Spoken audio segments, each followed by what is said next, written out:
Hi, this is Scott Wilkinson, host of Home Theater Geeks. In episode 156, I chat with AVS writer Mark Henninger about his comparisons of Blu-ray and various streaming formats. So stay tuned. Netcasts you love. From people you trust. This is Twit. Bandwidth for Home Theater Geeks is provided by CacheFly at CacheFly.com. This is Home Theater Geeks with Scott Wilkinson, recorded April 22nd, 2013. Episode 156, Blu-ray versus streaming. This episode of Home Theater Geeks is brought to you by Hulu Plus. Watch as many TV shows as you want, anytime, anywhere, on any device. All streamed instantly to you. Visit huluplus.com/twit to start your free 2-week trial. That's huluplus.com/twit. Or go to twit.tv and click the Hulu Plus banner. Hey there, Scott Wilkinson here, the Home Theater Geek. This week's guest geek is Mark Henninger, a staff writer on avsforum.com, and who's been doing some really interesting comparisons of Blu-ray versus streaming. And that's what we're going to be talking about today. Hey, Mark, welcome to the show. Hi, Scott. Thanks for having me on the show. You bet. My pleasure. Now, those of you who are tuned in live at live.twit.tv or logged into the chat room at irc.twit.tv can post questions for Mark as we go along, and I will pass along as many as I can. Okay, so today's topic is streaming versus Blu-ray. Now, what brought you to this series that you're working on AVS? What caused you to think about, well, maybe I should write about this? I'm going to say watching The Social Network about a year ago, maybe a year and a half ago. I forgot exactly when. I had an Apple TV at the time, and I bought the movie, and I was watching it, and I just thought, this really looks terrible. I should stop spending money on these online movies and just get rid of my Apple TV. And I did that and didn't even think about it. Now, of course, I can watch Apple movie content on my home theater PC as well. So skip forward to this past winter, and it was cold and dark, and I didn't have anything to do. And Skyfall was available through iTunes as a digital pre-release. So having watched basically all the other movie content that I had access to, I said, you know what, I'm just going to give it a chance. So I purchased Skyfall on iTunes, and I thought, wow, this really looks great. It looks nothing like what I decided I was, not going to watch anymore. In fact, I thought it looked so good that if movies kept looking like that, I would just start, watching online distribution films on my home theater. And I figured, maybe I should do a comparison, because a couple weeks later, the Blu-ray came out, and I picked it up, and I said, hey, I wonder if it looks better, worse, what's the deal? And, at the same time, I was wondering about, and I don't know why I was even thinking about Vudu, probably because it was on my TV. And I installed the app. So I said, hey, why not just find out what the best online format really is by doing a full-on comparison. And I'm a photographer, so I grabbed my camera and I started taking pictures of different freeze frames, basically taking each format and freezing at the exact same moment and trying to compare them. And when I posted that first article, I got a bunch of feedback, and I was able to come to a conclusion about the suitability of online formats by scrutinizing those frames. I mean, like, not just, hey, I watched it and it looked good, but, really, how close does it come to the Blu-ray ideal, and am I really missing anything? Now, go ahead. Does that mean that you watch the movie like 3 or 4 times in its entirety?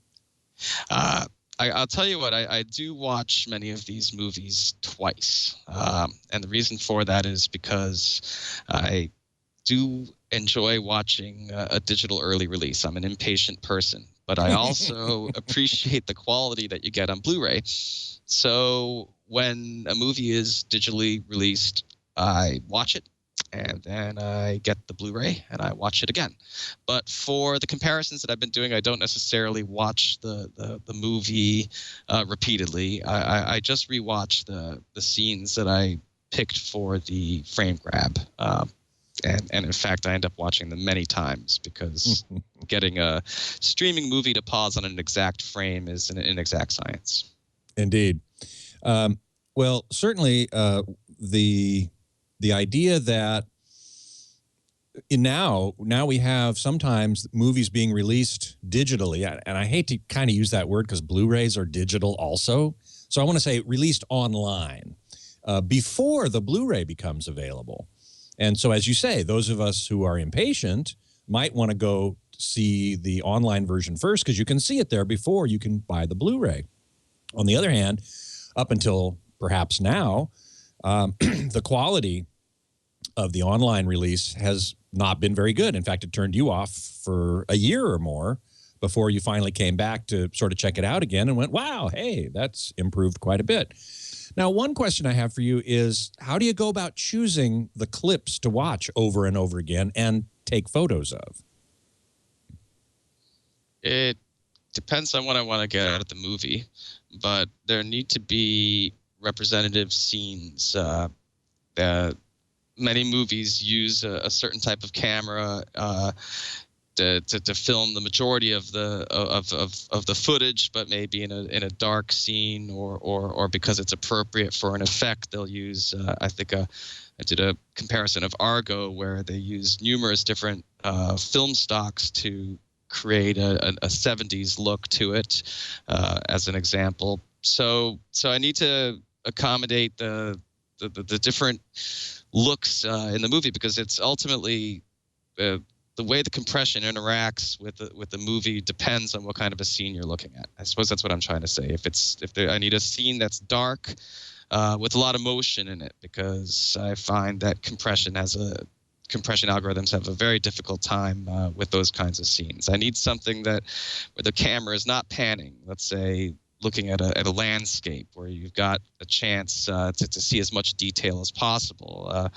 If it's a very brightly colored movie, I want to make sure that I have a scene that captures that. I'm thinking Wreck-It Ralph, really had some amazing colors in it. And that can be a comparison of its own, just how the different formats re-render the color because they don't even look consistent in that sense. So looking for scenes that might highlight certain particular aspects that you want to focus on and how the different levels of compression might be different. And Luis in the chat room is saying, if something is badly encoded, either on Blu-ray or streaming, it's going to look like garbage. Careful encoding of streaming can rival Blu-ray. It's not an easy task and it takes a long time. I think you would agree, right? It has as much to do with the fact that streaming has to be compressed more than Blu-ray because it has to flow down the internet pipe as opposed to the local pipe within your Blu-ray player and then HDMI to the display. The movies need particular attention, and Vudu, for their HDX format, they actually advertise that they rescan their movies. They try to take the noise reduction away from areas where film grain is supposed to be preserved, that they look at sky areas to make sure that banding isn't occurring. And these are all, I guess, second encode, and maybe they require an operator to point out to the computer what it should be doing on that scene. So yes, to get that compression to that higher level that you need for online delivery, to do it right, you can't just say, hey, increase that MPEG compression and we're set.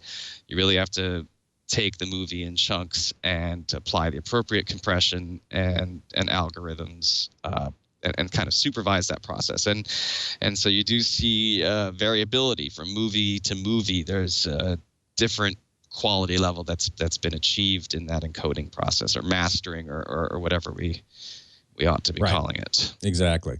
Well, we're going to take a look at some examples of your latest one. But first, I want to ask you about, you mentioned earlier that in your early attempts at this, you took photographs of the screen. And being a professional photographer, you know, you have a lot of skill at that. But more recently, you've been going more for what we call screen caps or screen captures. What's the difference between them? What are the advantages and disadvantages of each of those approaches?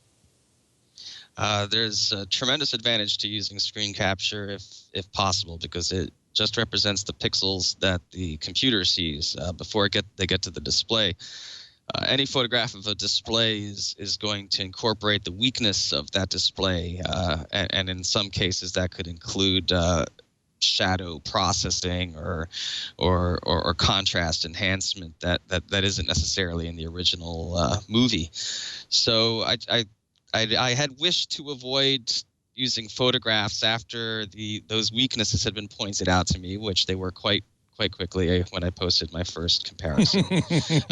But I discovered that it's not always possible, and the reason for that is that one of the preferred high quality formats, Voodoo HDX, is not always available on a PC or on a Mac. Sometimes it's limited to set-top boxes and Blu-ray players with apps in them, streaming devices.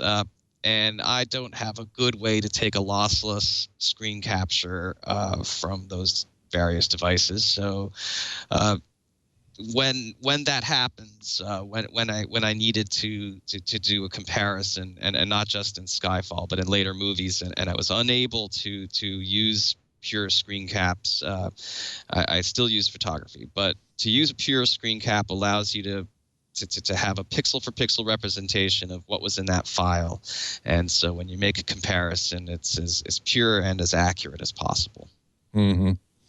Luis in the chat room says, if I want to compare compression quality, I'll use the starting scene of the flock of birds on the BBC Planet Earth Blu-ray. Now, you're doing mostly movies that are just coming out, but it might be fun sometime to go back to something that's been in existence for a while and check out some really difficult scenes like flocks of birds, which of course can degenerate into, you know, all kinds of macro blocking and pixelation and weirdness if the compression isn't done right. I would say watch out for my comparison of Jurassic Park. That movie exists in many different forms and various qualities. All right, very good. And one more question before we get to looking at the stills that you have taken for Django Unchained, which is your most recent comparison, which is on AVS Forum right now. So I do encourage everyone to go to avsforum.com to check that out. But we're going to look at a few pictures right now. But the question I want to ask before we get to that, one last question, is the value of looking at still images. Where you can't really evaluate motion artifacts, can you? You can spot some. You can spot macro blocking and banding, which would exist whether it's frozen or whether it's moving. Mm-hmm. What you cannot necessarily do is, in some freeze frames of high motion, high action scenes, there's a loss of textural detail or perhaps particle detail. You might just see more raindrops, for example, in the Blu-ray, but that's stuff that shows the way the mind works. It's not necessarily noticeable when you're watching the movie. I would say that in a scene where the camera's not moving, you've got a still background. That's when the real resolution differences can be more readily apparent. You know, a sharper scene simply looks sharper, but when the camera is moving, the motion resolution of movies is considerably lower than the still image resolution, and so there's a lot more at play. I agree with that, and the overall experience can be a lot more similar than the still images, you know, might sometimes imply. Yeah, that's a very good point to keep in mind. Another thing about some of the comparisons that you've done is that some members of AVS have complained about a technique that you're using that's generically called pixel peeping, in which you sort of zoom in to see detail that you wouldn't really tend to see if you're sitting at the normal distance away and watching a motion picture. Another variation of that we're going to see today is we might call brightness enhancement, where you actually, on purpose, overexpose the image so that you can see the differences and the problems more readily, which of course you're not going to see when you watch the movie in its regular state. What is the value of doing these pixel peeping and brightness enhancement techniques? Oh, I'll tell you, there are some members who say they can see it on their systems because their systems are so resolute and properly calibrated, but that it's more subtle than when you apply the enhancement.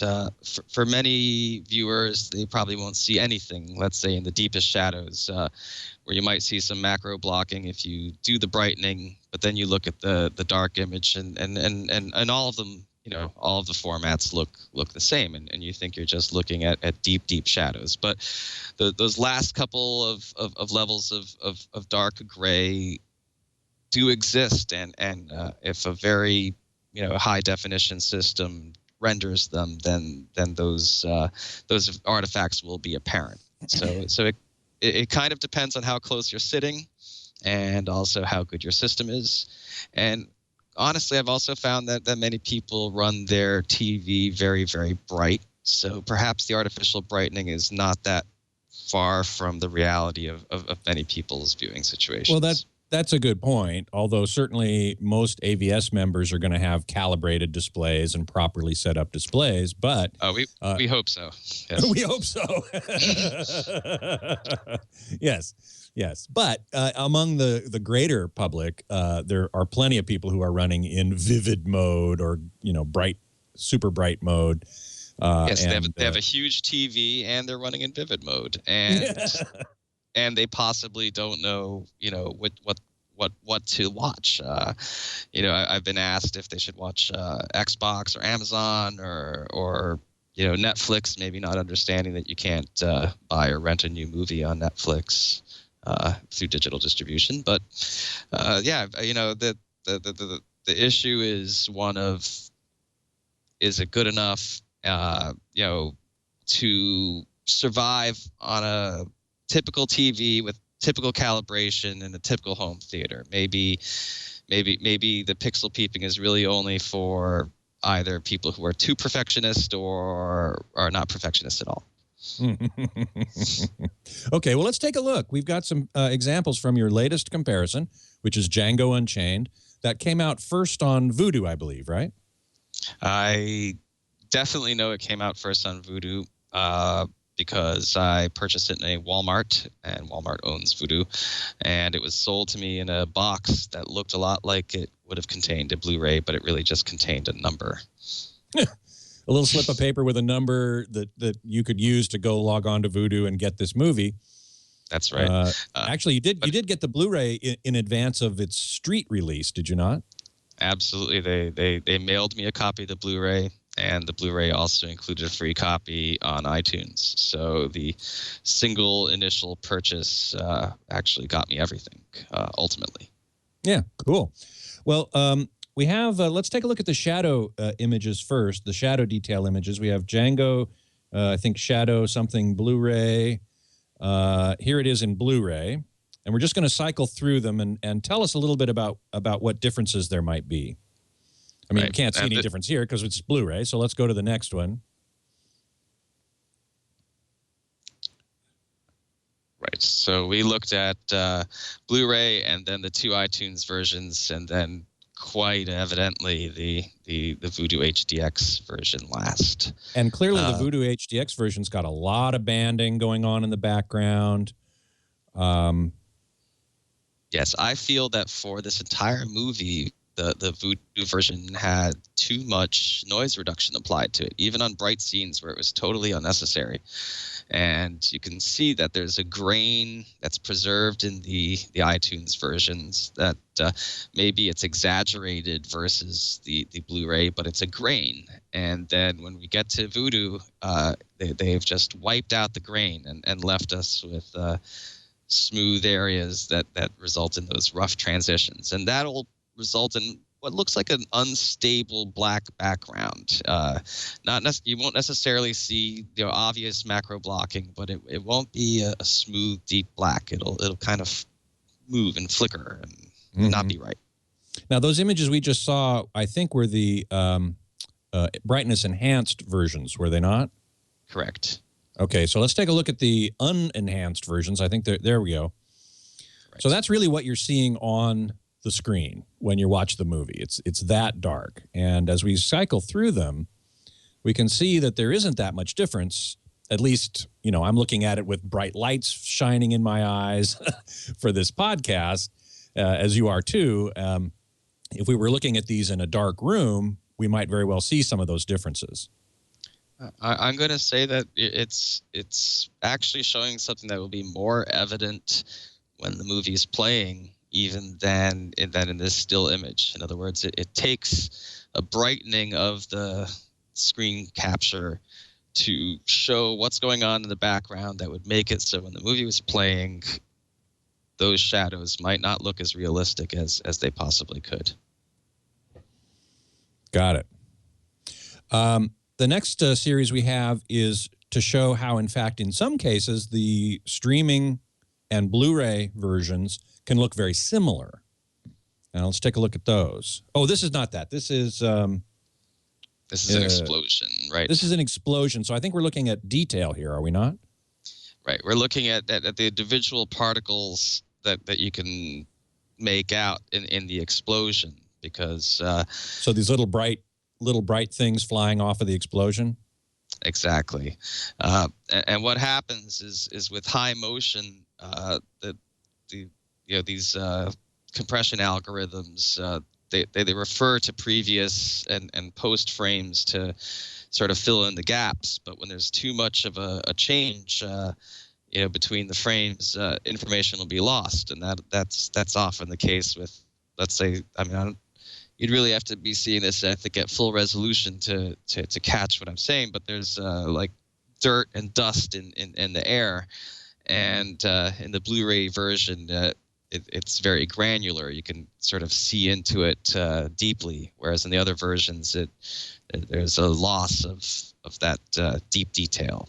Mm-hmm. But in the real scene, the explosion lasts maybe 10 frames, a third of a second. It's impossible in some ways to make out that difference because it moves too quickly. But it's a legitimate difference. Yeah. Now, a couple people in the chat room are talking about film grain, and you mentioned that earlier about how I think it's Voodoo tends to apply so much noise reduction that it eliminates the film grain, which Tarantino, for example, Web 8113 is saying Tarantino wanted film grain. And I think a lot of filmmakers who shoot on film want the character of that film stock, which includes this grain. And I've heard of filmmakers who shoot digitally and add film grain in post-processing to make it look more like film. How important do you think that is? I think it's very important. As a photographer, I would want that artistic decision to be preserved. But it's not important to everybody. I would say that Django is the second movie I've seen where there was that really heavy-handed application of noise reduction, and Argo was the first one. So here we have two movies that were intentionally filmed with kind of grainy stock, and where Voodoo did a bad job.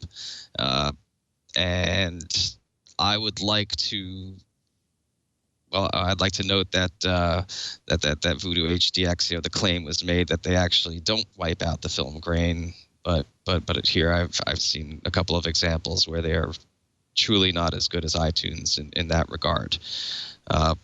and Voodoo has done much better on modern, sharp, noiseless. I don't know. It does much better with computer animation and CGI spectacle movies that don't use natural film stock. So I do consider it important. I would rather watch a movie that is as close to how the cinematographer and the director envisioned it as possible. Now, speaking of Vudu versus iTunes, I have seen in a couple of your examples of your comparisons that you actually gave the nod in terms of which was the best streaming quality to iTunes 720p, not even 1080p. Why do you suppose that was? I'm thinking it's the film grain issue. I did that for Argo, and with Django, I saw iTunes 720 as being very equivalent, possessing as much detail, presumably because the iTunes allows just as much or almost as much bandwidth to the 720p compression as it does to the 1080p. The files are maybe 10% larger for 1080p, despite having twice as many pixels. So I'm thinking that maybe the algorithm can work with that grain, doesn't have to get rid of as much of it to achieve that level of compression. I mean, because ultimately the grain in the original film it breaks up the image. In other words, if you're going to have grain, you're not going to have 100% resolution. In 1080p, it's going to be it's going to be grainy. Yeah, exactly. And in an effort to create detail, the true 1080p online delivery algorithms apply noise reduction and then search for as many lines, as many points of contrast as they can find. And that fundamentally alters the image, whereas the 720p version sort of says, hey, that's just grain, and I will recompress it as grain. And that's why I gave the nod to it. It kept the character of the film, but not everybody agreed to me. Some people thought that the Voodoo version of Argo looked the best of all because it had noise reduction applied to it and therefore looked more modern. Well, and that may be a similar issue to discuss and never resolve as, for example, frame interpolation in LCD displays, right? You turn on frame interpolation, you get sharper motion, objects in motion look sharper, but you also get this soap opera effect. And quite a few people hate the soap opera effect more than they like the sharpness of the motion, so they'll turn that off. For others, it's the other way around. Maybe the same thing here. Lawn Dog in the chat room is saying, at this time, I'd rather have film grain rather than noise reduction artifacts. Maybe in time things will change. I suppose that could be, but and Web8113 is saying edge enhancement sucks. And that's another question I have for you, actually. How much edge enhancement do you see on these different streaming versions? And you can see it sometimes on some Blu-ray titles, but do you see it more in streaming? I have yet to see a halo artifact, that kind of a sharpening edge effect in any of these movies. I've certainly seen them on older Blu-rays that were badly mastered. Right, exactly. We do have another series of pictures to look at, which are labeled similarity or similar. And I just want to show people that in certain scenes, these this are looks brightened. These are artificially brightened. This is not what the actual stills looked like when you were looking at the movie. But if we cycle through them, you'll be able to see how very similar they look. And why would that be in this case?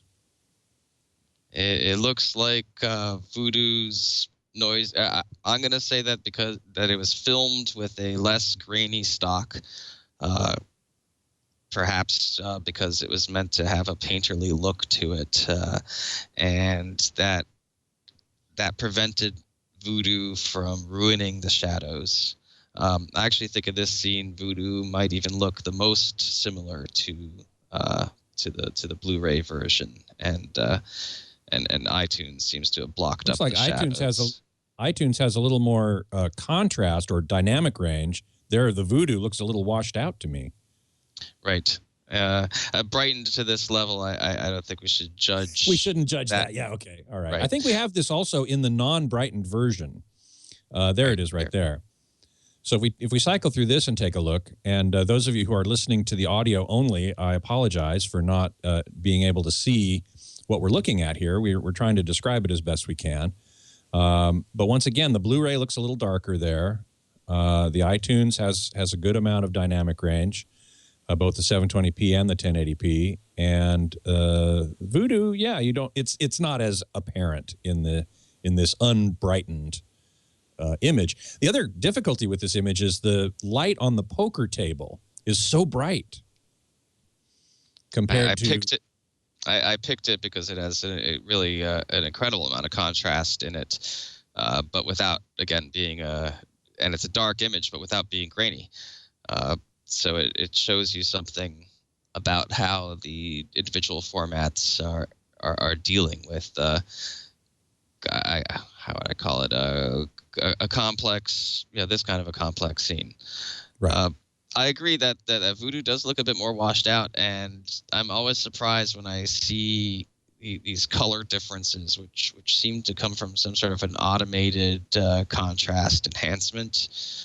Because I mean, to look at that, you could definitely see that the Blu-ray looks maybe even not contrasty enough, but ultimately, that's the source file. So right. And I've seen that in numerous instances where iTunes seems to have some sort of an auto contrast or something applied to it. Lawn Dog in the chat room is asking if you have thought about the movie industry truly wanting streaming to be so good as to equal some type of physical media like Blu-ray. He says like DVD, but we're talking about high def here. I'm not convinced the motion picture studios truly want to give us perfect streaming, Lawn Dog says. What do you think? I think there's probably a divide in the industry between those who think that it should exist and should be as good as possible, and people who I believe think that it makes it easier to steal. I mean, I don't know what the other rationale would be, but it just seems to me that when a movie is sold as a digital pre-release, there's more effort put into it, and there seems to be support behind it. And if it isn't, then I don't want to call it an afterthought, but I'm just throwing out a conspiracy theory. I got to be perfectly honest. I don't know what the rationale is. I really don't. It might be a recognition that people don't have the bandwidth currently to properly enjoy that experience, because you can have as high quality in the stream as you want, but if people keep having buffering issues or what have you, or they have to wait forever to download it, then that's not going to be an appealing product either. Right. Now, you mentioned something that I wanted to make sure we understood here.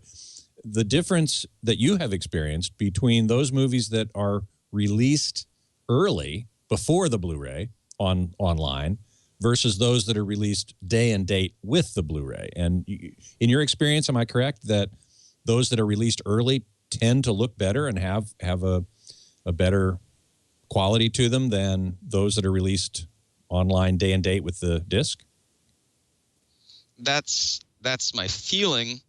It's certainly true in the literal sense that the ones that have the concurrent release instead of the digital early release, and this is not all movies, but I'm going to point a finger at Wreck-It Ralph and at Lincoln as the two that were like this. I was not allowed to stream HDX files on my PC, which prevented me from doing the screen caps. I was still able to watch HDX on my PlayStation 3, but I felt that overall there was a degradation in quality in all of the other versions, and that includes the iTunes versions. So I would say that's less friendly, and I don't know what the rationale behind that is. But for example, in the Wreck-It Ralph comparison, I have if somebody goes to that and looks in the images, they'll see that that only Voodoo HDX on the PlayStation 3 approached the Blu-ray version in terms of like the detail that it had. And again, my thinking is the iTunes versions are available on a PC, and the Voodoo HDX was restricted to devices. And that somebody in a boardroom is afraid that if it was playing at full quality on a PC, that it would be just too easy to copy that version. That's my theory. Yeah. To capture it. But yeah, that it would enable one to capture it, because part of the reason I don't and can't do a screen capture from the PlayStation is that it has the HDMI output is what do they call that? It's encrypted. Excuse me. HDCP, copy protected. Yeah. Exactly. Yeah. Okay. Well, before we get going on, we'll continue on this discussion, and there's plenty more to talk about. I do want to thank our sponsor right at this point for this episode, which is quite appropriate as it happens, because it's Hulu Plus. Now, Hulu Plus is another streaming source of streaming content, and they, in fact, focus more on television shows than movies. They do have quite a few movies, but really, if you want to watch TV shows, Hulu Plus is really the way to go. And not only TV shows that have been on for a while and are now in the archives, but current hit shows. Now, you pay a monthly fee as you would for anything, and I particularly prefer monthly fees over pay-as-you-go piece by piece. And just by one low subscription rate, you can have access to all these shows, including this season's hot shows. And which makes it really the easiest and fastest way to get these shows. You don't have to wait for them to come on. Well, you do, but once they're on, you can watch them anytime you want at your schedule. Now, Hulu Plus is available on most devices that have online streaming associated with them, which would include TVs, Blu-ray players, gaming consoles, set-top boxes, dedicated set-top boxes, streaming boxes like Apple TV and Roku, mobile phones and tablets, and just about every consumer electronics device you can imagine. You can also continue your viewing experience seamlessly, going from one device to another. Now, as I said, it gives you access to current shows, like, for example, the ones that I like particularly are The Daily Show and The Colbert Report. Who doesn't like those, right? But also the classics like Law and Order. I still like to watch Law and Order. The Office, Firefly. Anybody remember that show? One season, still a huge fan base. I love that show. The Twilight Zone. Who doesn't like The Twilight Zone? So all of these shows and many, many more are available on Hulu Plus anytime you want to watch them. Now, for Twit watchers and listeners, you can get an extra free week if you try Hulu Plus today. They are offering a free trial. It's a 1-week free trial, but if you go to huluplus.com/twit, you can get a 2-week free trial instead of one. Or you can go to twit.tv and click on the Hulu Plus banner. Be sure to use this URL when you sign up for the free trial, huluplus.com/twit. And we thank Hulu Plus very much for their support of Home Theater Geeks and the entire Twit network. So, Mark, have you ever looked at anything from Hulu? I must admit, I have to find out if they do high def or not. Some of these shows are certainly high def. Have you ever looked at anything from Hulu? I'm gonna guess that I've watched It's Always Sunny in Philadelphia. Very good. Excellent. I don't subscribe to cable, so I do depend on Hulu and Netflix for television shows. Well, there you go. And this certainly brings up one of the polls that I ran, which was, how do you get your broadcast TV? Are you a cord cutter, in other words? And apparently you are. Absolutely. I spend my entire cable bill on bandwidth, and I definitely enjoy having faster than average internet.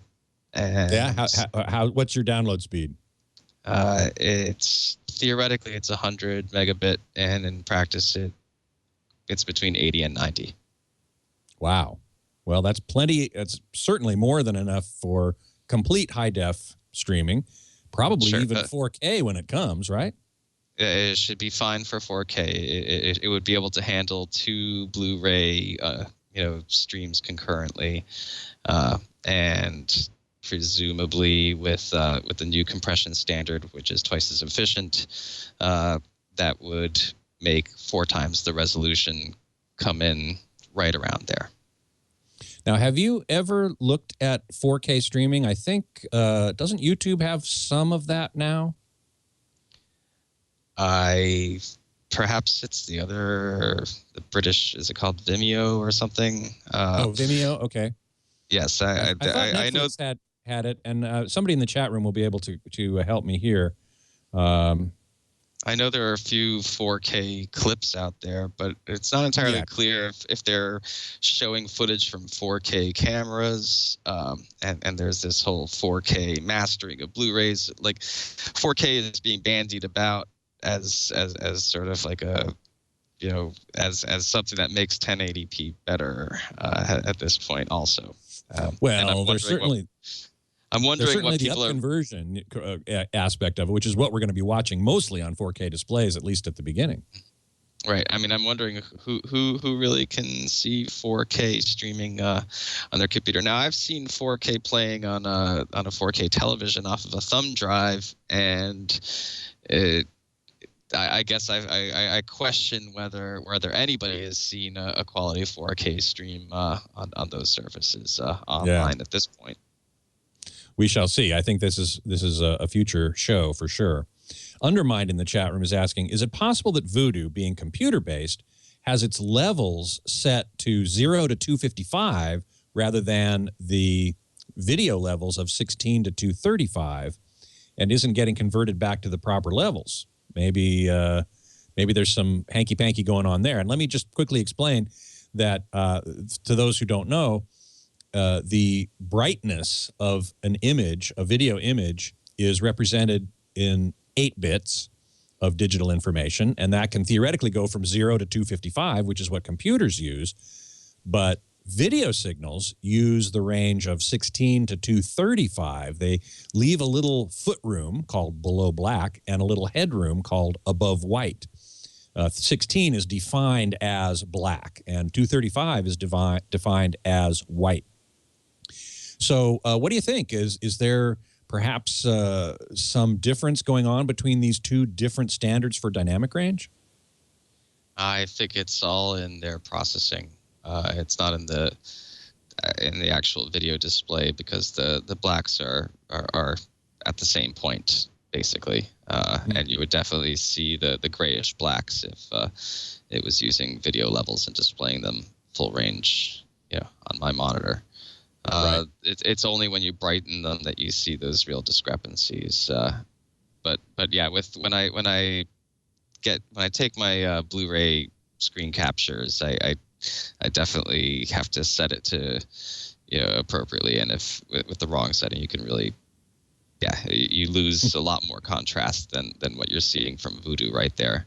Right. There's always been a difference between the three. Vudu, iTunes, and Blu-ray render different colors, different saturation levels. Sometimes it looks like there's some kind of a shadow recovery algorithm. I mean, it really seems like they have a proprietary way of processing the movies for these online distribution releases, and they're not shy about saying it. They exactly say, I don't know what Vudu calls it, psycho-visual processing or something, but I mean they have they basically say that they tinker with the color reproduction. Well, that's certainly one question about color timing and whether they redo it and one platform versus another, which brings me to the question. Clearly, these platforms perform differently. Is there one that generally comes out best in your mind, or is it more title dependent? As a rule, watching Vudu HDX on some kind of a set-top box, or in my case, the PlayStation 3, typically the best experience. But I now know that if a movie is explicitly filmed it uses film and has grain, then there's actually a good chance that the iTunes version will look better. But for most modern new release movies that are probably filmed on some digital 4K camera, Vudu HDX actually does the best job consistently. Let's see. I've got a couple questions in the chat room about ultraviolet. How does ultraviolet enter into any of this, or does it? Well, it seems to be connected to Vudu. I hope I'm right about that. Ultraviolet is how one gets a free copy of a free digital copy with their physical Blu-ray. So if you do buy a Blu-ray package, in most cases you're going to get a free digital copy anyway, and that's become the dominant brand for how to do that. And I see that. Again, I don't know what the corporate ownership of Ultraviolet is, but when I redeem a coupon code, it usually allows me to get both an iTunes and a Vudu version of it. So I don't know what the agreements are. And that's not always the case. If we go back to Lincoln and Wreck-It Ralph, there was no free digital copy. And with Lincoln, the iTunes, there was no free online distribution copy, for example, with Lincoln, but there was an iTunes version that was on a disc as a computer file. That brings me to the question, what, if any, comments can you make about the difference between live action movies like Lincoln or Django Unchained or so on, and animation like Wreck-It Ralph?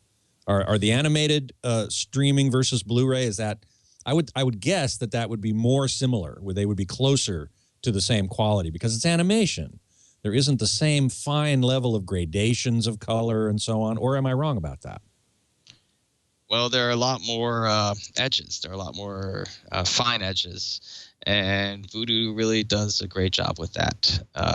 So Vudu has really shined when it comes to that, and I think that's what I was saying. The animation and modern CGI, they're really very similar in that sense. So they're not more similar. I actually found that that iTunes looks notably more blurry when it's trying to handle animation, and you see the step down from iTunes 1080p to 720p. That's a significant loss because the ability to render those sharp edges, which is really the point of animation. I mean, that's animation's not airbrushed. It's always drawn with or not always drawn, but it's drawn with those sharp contrasts. So, So yeah, you do really see a difference. You see very little difference going from Blu-ray to Vudu with animation, and then you see a significant drop off, and especially when you go from 1080p to 720p on iTunes, which is the opposite of what you see with a grainy movie of a real subject. And certainly plenty of modern movies, live action movies, have a lot of CGI in them. And so these comments might apply to certain parts of certain scenes in those movies rather than the entire thing. That's reasonable to say. That's why you have to actually, or in a comparison, I have to look for different scenes to analyze. And you're making me think of Life of Pi right away, where yes, some of the scenes were incredibly colorful. All the scenes were very resolute, but some were very colorful and some were very dark. So you could contrast the shipwreck to scenes on the carnivorous island during the daytime, and how those were rendered. And Life of Pi, there was really which format did the best. Really did depend on the type of scene that we're looking at. Beatmaster in the chat room. I'm sorry, did you have something to add there? No, sorry. Beatmaster in the chat room is asking, what about aspect ratios? Do those change much from Blu-ray to streaming, or are they always the same? It's been proper and constant so far. It's always the same aspect ratio. And good. Yeah.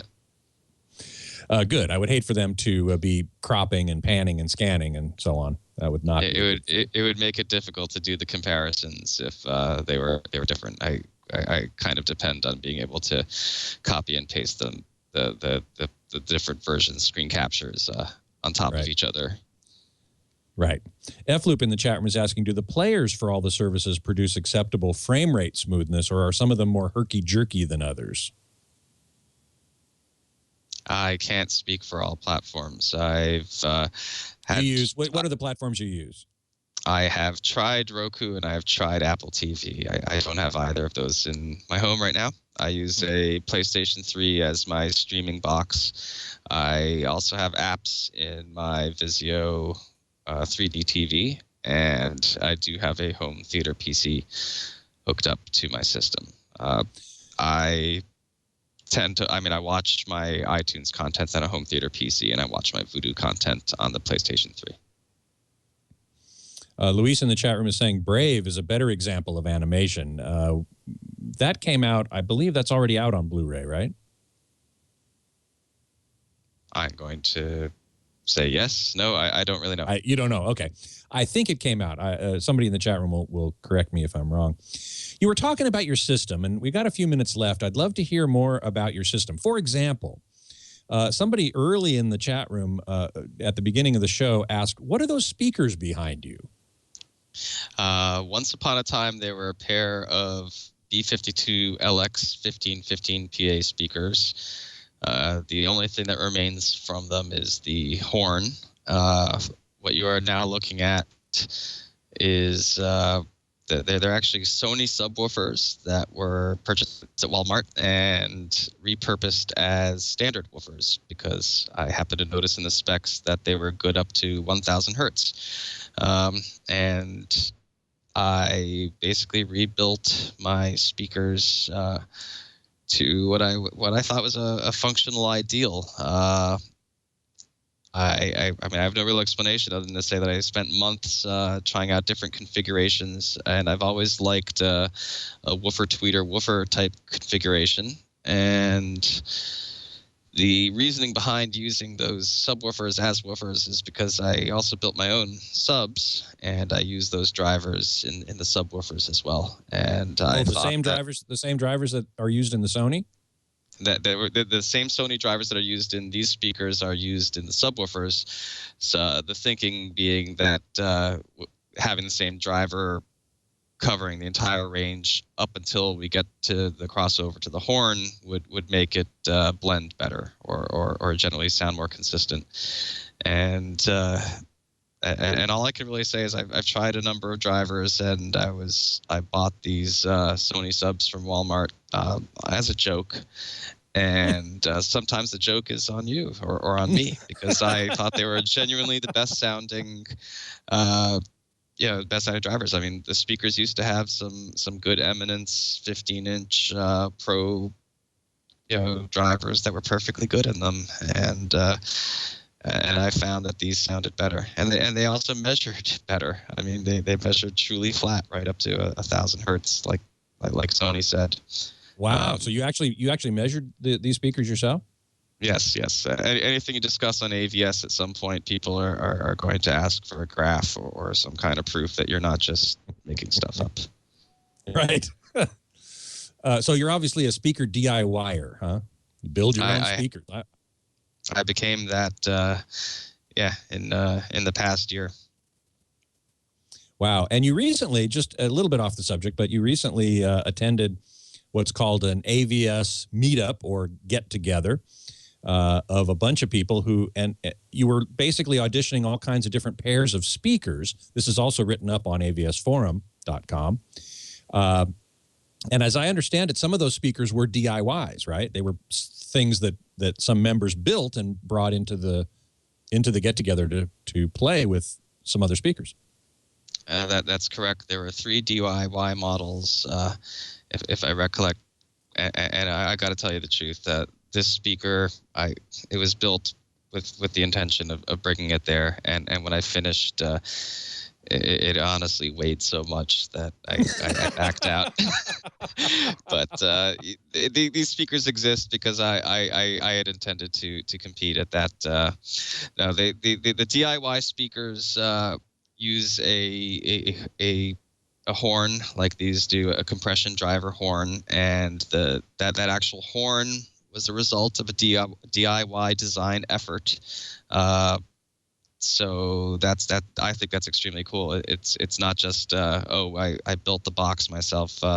These guys are wiring together and tweaking their crossovers, and they're using a horn with DIY heritage, and they really did sound excellent. And for the money, as long as you're willing to put in the work, DIY can be very rewarding.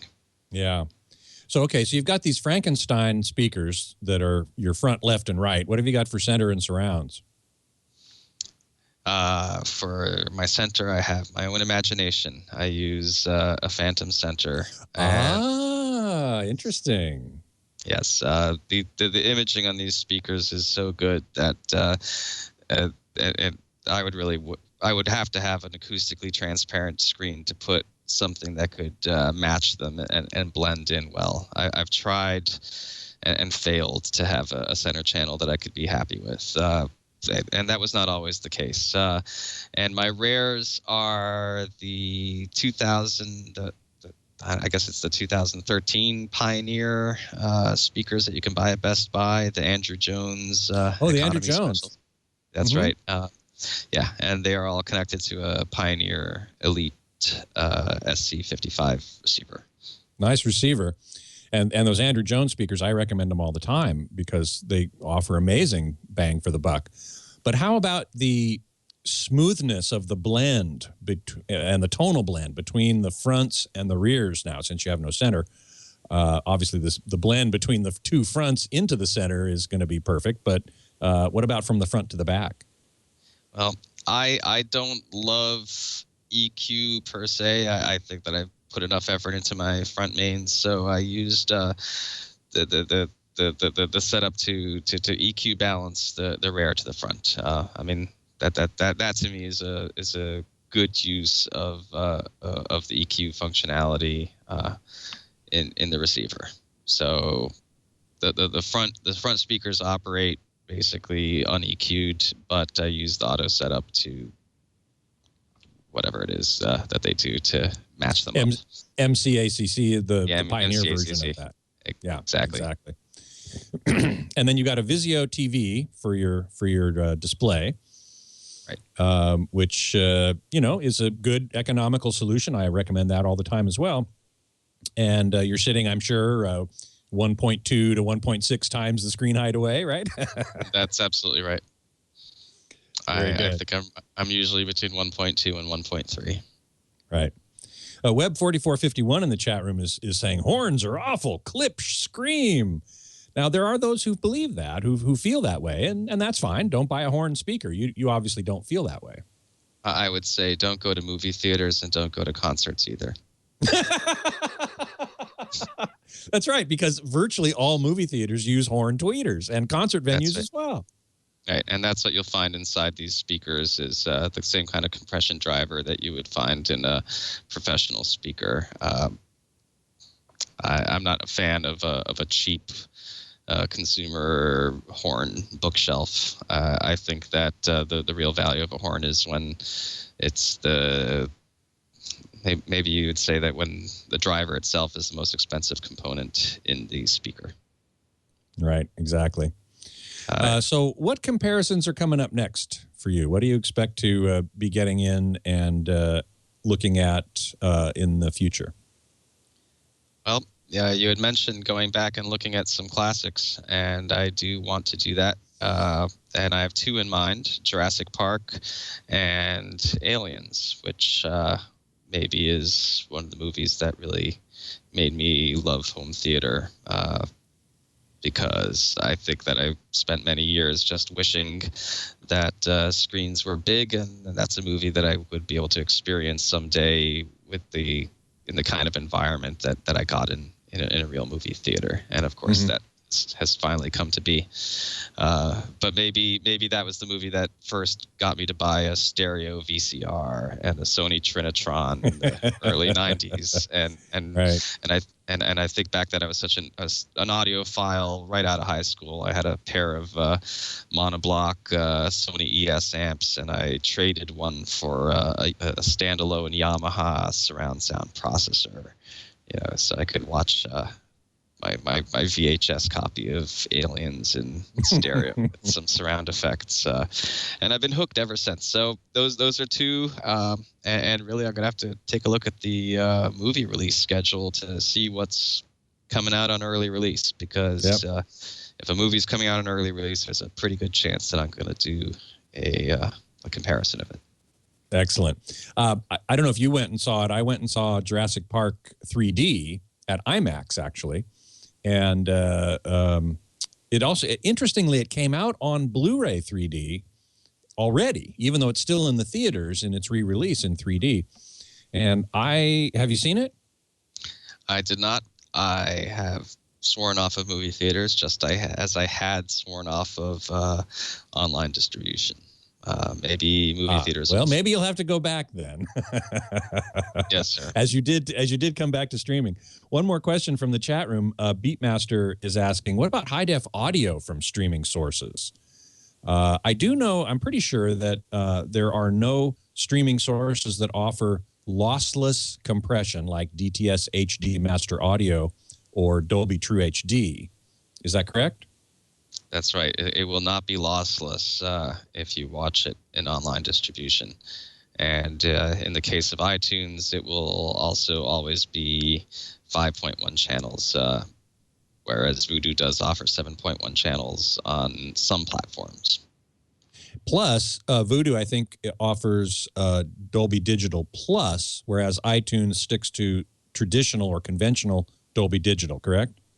Correct. Although I heard no advantage to the Dolby Digital Plus except for the extra channels. In movies that utilized the extra channels and were legitimately 7.1 mixes, then the Vudu HDX soundtrack sounded superior. But in Django Unchained, I really tried doing some listening tests, and I actually thought that the iTunes soundtrack was slightly better mastered. And since they were both 5.1, there was Vudu HDX, the Dolby Digital Plus, something there just didn't come into play, and it had it was actually slightly inferior. I think mastering still matters. And there's, the Vudu claim that they have 40% more bandwidth than DVD, and in fact that the iTunes is really using the AC3 spec from DVD as their standard Dolby Digital. But that extra 40%, I'm wondering if that's really just channels 6 and 7. Could very well be. Right. We'll see as we progress in these comparisons. I'm looking forward to many more from you, and I do hope that everyone listening will go to avsforum.com and check them out. Mark, thank you so much for being here. It's been a great hour. I appreciate it so much. Well, thank you. It's definitely been fun. Great. So Mark Henninger is a staff writer at avsforum.com, and you can read his stuff right there on the homepage. Also, his own website is imagicdigital.com for his photography business. So go check that out as well. He takes some beautiful, beautiful photographs, and we are very honored to have them on the site on AVS Forum. You can reach me, of course, at AVS Forum as well, and at hometheaterhifi.com. You can email me at scott@twit.tv, and you can follow me on Twitter at htgeekscott. Next week, my guest geek is scheduled to be Bill Schnee, a recording engineer who specializes in very high-resolution audio recordings direct to two-track. That is, he's recording the entire band and mixing live as they're playing to two-track. And I've heard some of these recordings, and they are remarkable. So I'm going to be talking with Bill about how he does that and his philosophy on recording. So I do hope you will join me for that. Until then, geek out.